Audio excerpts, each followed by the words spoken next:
Hey everybody, it's Gypsy. Today I wanted to talk about, well, the public school system. Well, it seems like any school now. Um, More commonly referred to these days as, well, government school system. And usually when something is referred to as public, it does mean government. Um, I guess I have a lot of grievances against the school system. The way our education system is in general. Um, I started school. I started kindergarten in 1969. Don't laugh, you young people. Um, and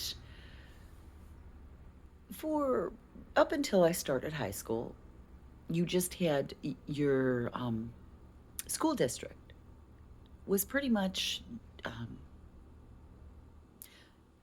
in and of itself. It was a unit in and of itself. Then in 1979, they started the National Board of Education.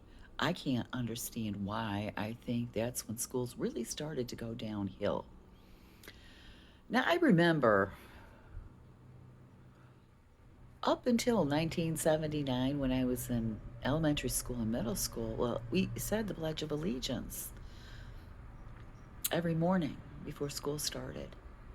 Now, what I couldn't understand, I asked my mother when I was in high school, I said, Mom, why did we used to say the Pledge of Allegiance and we don't anymore? And my mother thought, well, maybe it was just because we were older or whatever. Lately, it's dawned on me, well, it started when I was in high school, which was 1979. Now, you would think if it's going to be a government school, they would be pro, well, our country. And they would want us to say the Pledge of Allegiance. But that wasn't the plan in the long run. So the plan was, well, to make schools indoctrination camps. In other words, brainwash these children. And what was going to happen was they were going to brainwash them against everything, I'm going to say, that's good. First, against, well, their parents, their family, and then against our own country. Why would a government institution want to do that? You really got to be thinking. Now, when I was in school, we were taught to think critically. The next generations were not taught to think critically. We will tell you how to think, and you don't have to, well, give it a second thought. In fact, we were taught to think so critically that when I was 8 years old in second grade, my history teacher was teaching us about Russia, or maybe it was the Soviet Union called back then. I can't remember when they switched. And she was talking about how that government uses propaganda. She taught us what propaganda is. And when she said they are so good at using propaganda, their own citizens don't even know they're using it. My 8-year-old mind immediately thought, well, if the Russian people don't know their government is using propaganda against them, how do we know our government isn't doing the same? Now, I was very shy and quiet, and I was afraid to buck the system, although all my thoughts always bucked the system. So I didn't want to debate Mrs. Gottschalk on this. But when I became an adult, I was right as a child. I was 8 years old. And I thought that, I had that thought. As an adult, I found out our government does. They're using propaganda, especially these days. Our young people, my generation and up, I don't know, maybe it's too late for us and they really can't brainwash us that bad. Although I have come across some older people who are brainwashed and not thinking for themselves. But this was the plan for the school, especially since 1979, because there was a big difference between when I was in school and when my children were in school. Now, both of my sons were 10 years apart. My oldest, John, well, he wasn't born that far after I graduated from high school. I graduated, um, was it 18? 17 or 18? Yeah. And I got pregnant with my son John when I was 22. That's just a few years. So we were taught, my generation, you respect your elders. This included your teachers and your parents. There was no war between parents and teachers back then. They seemed to work in tandem unless the teacher was a real jerk, then the parents would address the situation, and they were not as they should, because it's our job to protect our children. And any teacher that was out of line was fired. You just, it's just the way it was. Parents weren't deemed domestic terrorists for protecting their children. So we grew up with this. We were second grade. We learned about the Constitution. I had to have at least the preamble memorized at the age of 8. So, in comes along my son John.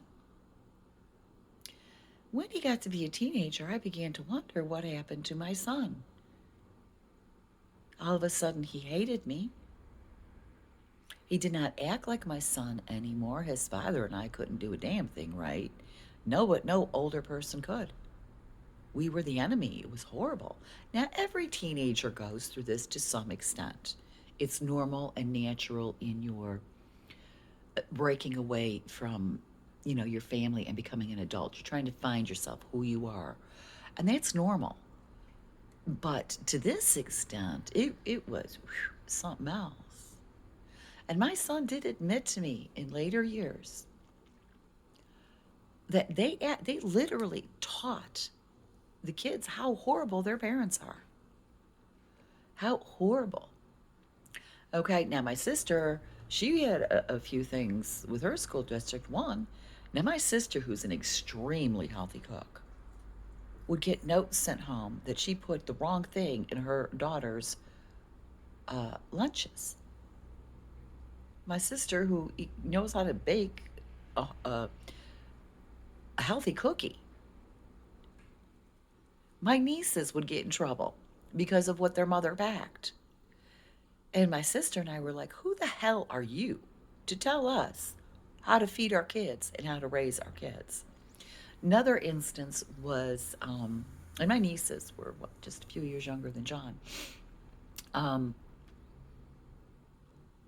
This thing, one of the things they used to make the kids go against their parents was smoking.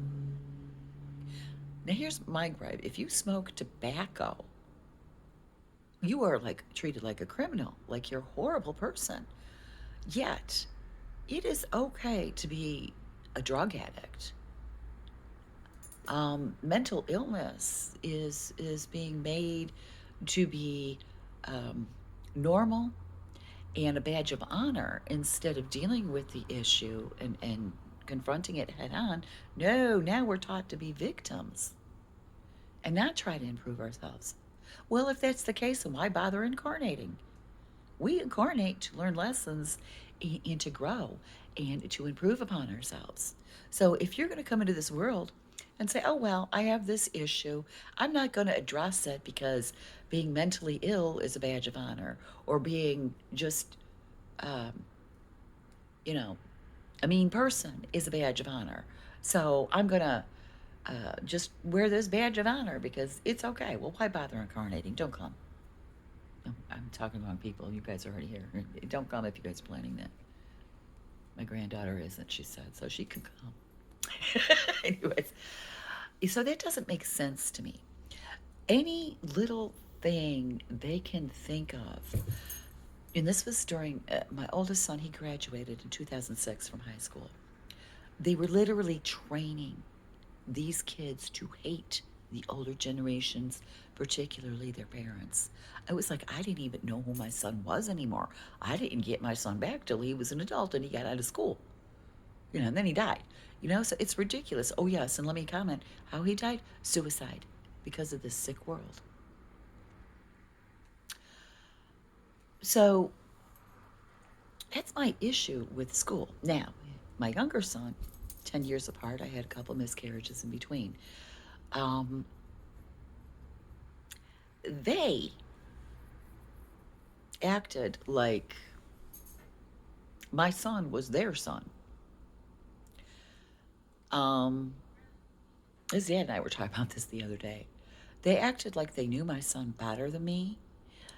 They told me, I had one teacher tell me that I would be visiting my son in prison.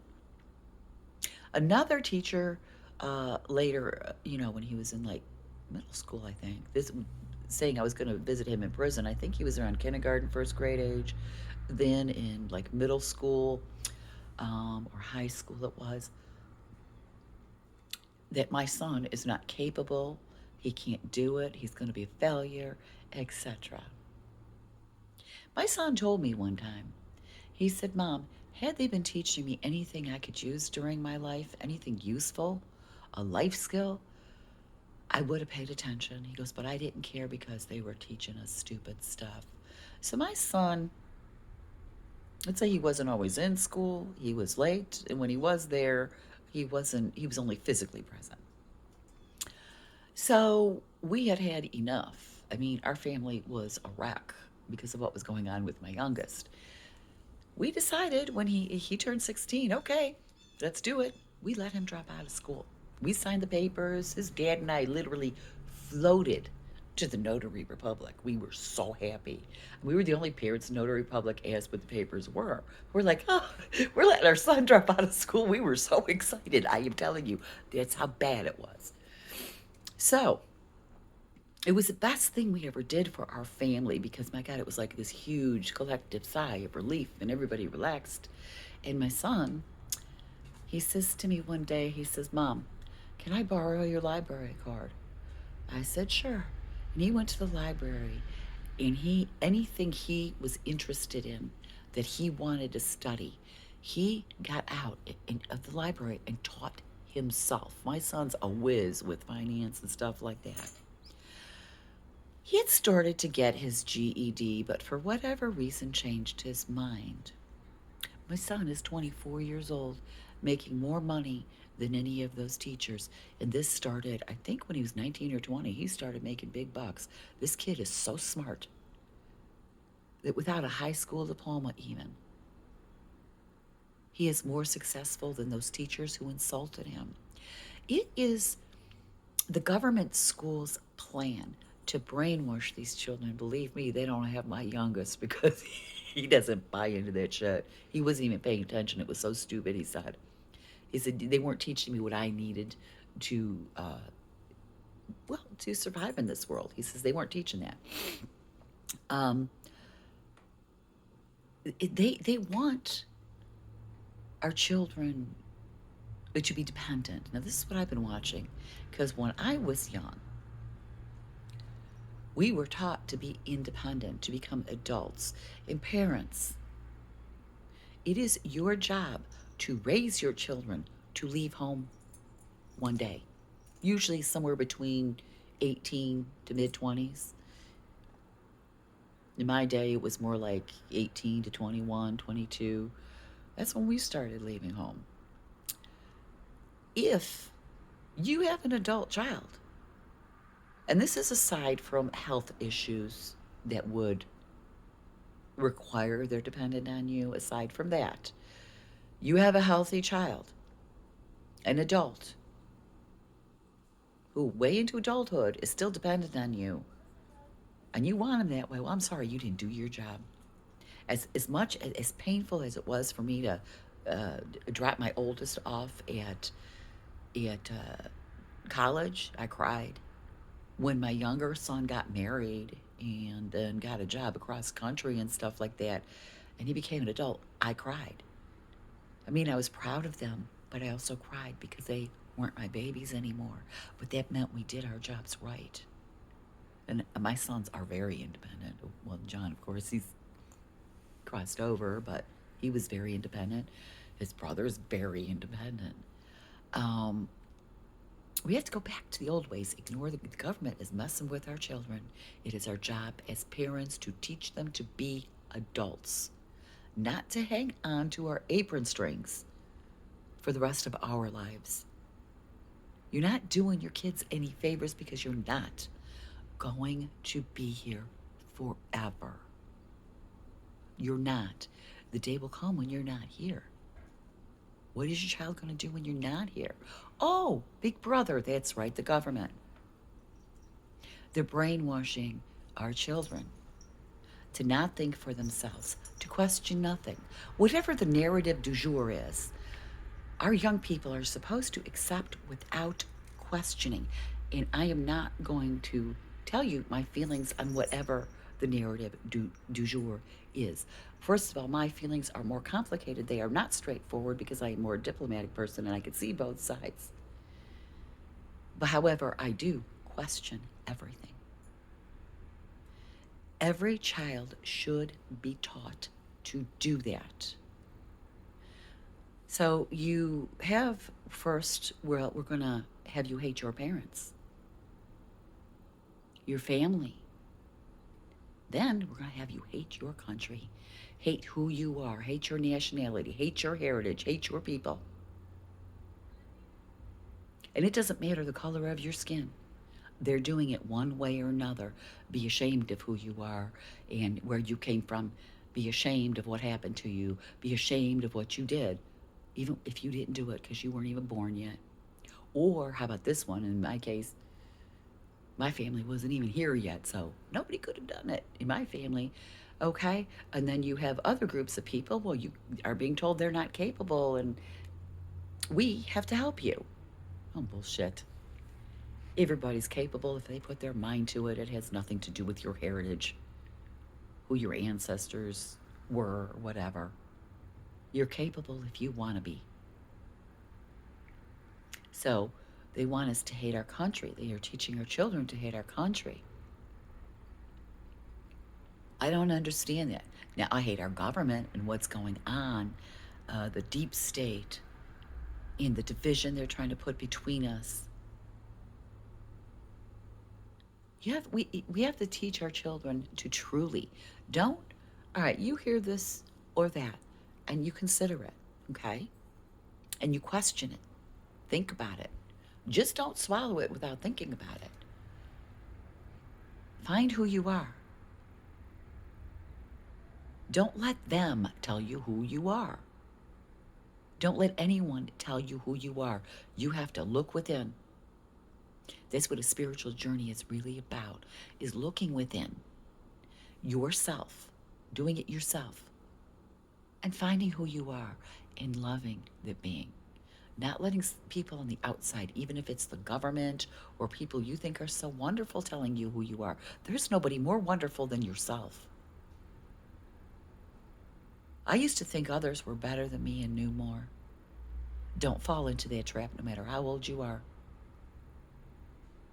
For yourself, you know best for yourself. No one else knows best. I couldn't tell you who you are. Even if I had a teaching degree, I couldn't tell you who you are. You have to look within. I might be able to assist you in that in some way, but it's your job. Only you know you. And nobody loves you more than you. So don't listen to the shit. Don't listen to what they're teaching in school. It's stupid. Unless they're teaching facts, not something abstract. Abstract meaning you are this when that person isn't you. That's a fact only you know. Don't let somebody tell you. You can think about these ideas, by all means do, and question them. Whether they're traditional and conventional or new and unconventional. Both sides need to be questioned. So our schools are training our children not to think and not to question who they, question these things and discover who they are and learn to love themselves. Why are they teaching our children to hate our country? Because they don't want our country to exist anymore. They are trying to destroy our country, just like other countries have been destroyed. But you cannot have a new world order. The WEF, you cannot have it if America exists. So they are destroying our children, to destroy our country. And let's face it, it is our young people. It is us as individuals. It is the family unit that makes this country what it is or was. That's why they went after the family first. They took our children, started brainwashing them. Fathers had to be drug away from home to work. Then mothers couldn't be home with their children.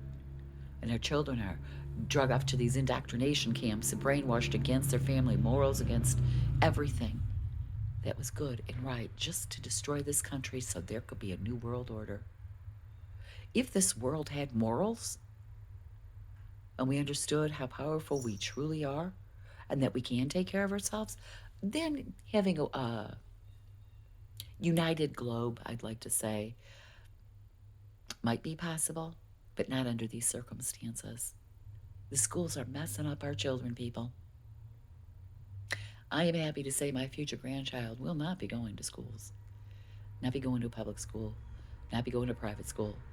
She will not be going to government schools. She's going to retain our family morals. I'll leave you with that. Food for thought. But I truly believe it is the destruction of our children first and then our country. Think about it. Anyways, I'll leave you with that. Blessed be and make it a joyful one.